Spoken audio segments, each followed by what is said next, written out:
Hello everyone, আরেকটা নতুন video আর মজাদার ভিডিও নিয়ে তোমাদের জন্য চলে আসলাম। এটা উত্তরবঙ্গের জয়ন্তী।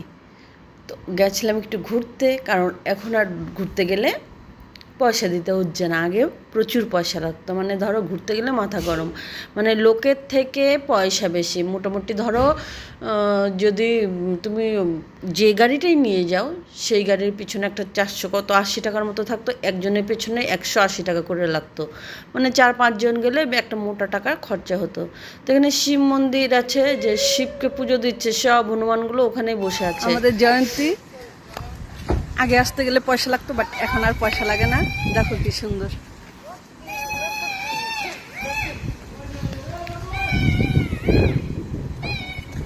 দেখো আগে যখন আমরা আসতাম এটাতে গাড়ি নিত তোমার 400 টাকা, আর তো সবাই মিলে আমার লাগতো 180 টাকা।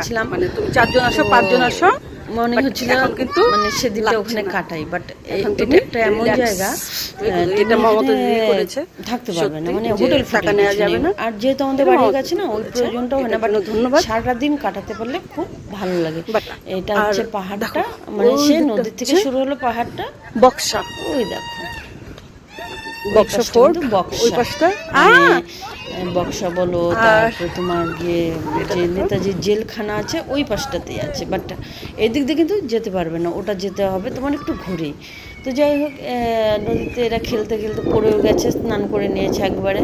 সে ভাগ্যিস জামাকাপড় না নিলেও গরমে একজন খুলেছে, আমার ছেলে প্যান্ট খুলেছে, সেই প্যান্ট পরে পুচকু বাবা চলে এসছে। তো দাদাও সেরকম একটা কিছু বলছিল না, কারণ বাচ্চা মানুষ খুব মজা পাচ্ছিল, খেলছে। তো ওয়েদারটা এখন দেখো মেঘলা মেঘলা, বাট যখন আমরা নেমেছিলাম তখন কিন্তু প্রচণ্ড রোদ ছিল। আর হ্যাঁ, কে কোত্থেকে ভিডিওটা দেখছো অবশ্যই বলো, আর ভালো লাগলে অবশ্যই কিন্তু কমেন্ট করবে, ঠিক আছে? আমি তো এইটুকুনো আশা তোমাদের কাছে করতে পারি না। হ্যাঁ, স্বীকারও তো করি যে আমার ভুলগুলো তো আমি স্বীকার করি না, যে ভিডিও আমি ঠিক করে করতে পারি না। তো তবু যে তোমরা দেখছো তার জন্য অনেক অনেক ধন্যবাদ। ওই জন্য আমি বলিও না যে সাবস্ক্রাইব করতে, যদি পছন্দ হয় কেউ এমনি করে দেবে। আর আজকেরটা কিন্তু একটু মিক্সড ভিডিওটা চলেছে, মানে আমি সেদিনটা তো গোটাটা দিন লাগেনি, তো যেটুকুনি সময় আমরা ঘোরাঘুরি করেছি তার আগে আমি কিছু কাজ করেছি, সেগুলো তোমাদের সাথে শেয়ার করবো। কারণ বাড়িতে লোক থাকলে বাজার তো অবশ্যই করতে হবে। তো ওই যে আমার পুচকু বাবা কিছু ছবি টবি নিয়ে নিয়েছিলাম, তো বাবা একটু ভাব দেখাচ্ছিলো। আর এটা আমি সকালে যে বাজার টাজারগুলো করে গেছিলাম সেগুলি তোমাদের সাথে শেয়ার করি।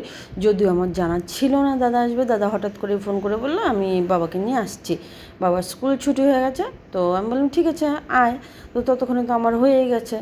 তো কচুলতিটা খুব কম পয়সায় পেয়েছিলাম, তাই জন্য অনেকটা নিয়ে এসেছি, 1 কিলো। আর একটু শুকনো মাছ এনেছি ঢেঁকিয়ে শাক, যাতে করে 2-3 দিন চলে। আর তোমার গিয়ে আজকে কী কী রান্না করব সেটাও কিন্তু আমি তোমাদের সাথে শেয়ার করব। আর আমি তো চাই যে ভিডিওগুলো তোমাদের একটু ভালো লাগুক, বাট না লাগলে কোনো ব্যাপার নেই, তোমরা আমার পরিবারের লোক, সে ম্যানেজ হয়ে যাবে, কোনো ব্যাপার না। আর লেবু এনেছি, এটা হচ্ছে গন্ধরাজ লেবু। বাজারটাতে করতে করতে না, এখন বাজারের সে দাদাগুলো ভাইগুলো প্রায় সময়ই বলে, যেমন 20 টাকা ধরো, যেখানে ধরো 4টে লেবু দেয় সেখানে আমি 6টা বা 7টাও নিয়ে আসি, কিছু বলে না, বলে যে ঠিক আছে নিয়ে যাও, কোনো ব্যাপার না। আর যদি সে বেশি গরিব হয়, যেমন ছোটো ছোটো দোকানগুলো হয় না, তো সেই দাদাকে আর কম দিই না, তাকে আমি ঠিক দিই। কিন্তু যদি বড় দোকান থেকে নিয়ে আসি, তো দাদার বলি যে 20 টাকা দাও না 7টা, তো ঠিক আছে দিয়ে দেয়। আর এনেছিলাম যেটা, সেটা তোমাদের সাথে এখন শেয়ার করি, মাছের ডিম। তো মাছের ডিমটা এনেছিলাম 1/2 কিলো, কারণ আমার বাড়িতেও পুচকু ওদের খুব পছন্দ, মানে ছেলেদের খুব পছন্দ। তো এইবারে আমি বুঝে পাচ্ছিলাম না মাছের ডিমটা আমি করবোটা কী দিয়ে। তো তখন ভাবলাম না, আমি তো দেখেছি যে শসা দিয়েও অনেকে তরকারি খায়, তো দেখি আজকে করে, হ্যাঁ তবে মাখামাখাই করেছিলাম। আর সকালে একটুখানি রুটি করেছিলাম আর আলু ভাজা। তো সেটা কিন্তু আমি তোমাদের সাথে একটুখানি শেয়ার করলাম, অল্প একটু, কারণ ওটা আমাদের শেয়ার করার সেরকম কিছুই ছিল না।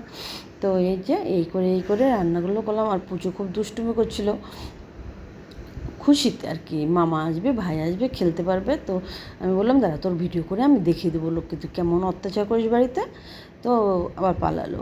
যাই হোক, তো মাছের ডিম তো ওটা শসা দিয়ে করে নিয়েছি। আর করে নিলাম একটু মাছের ঝোল।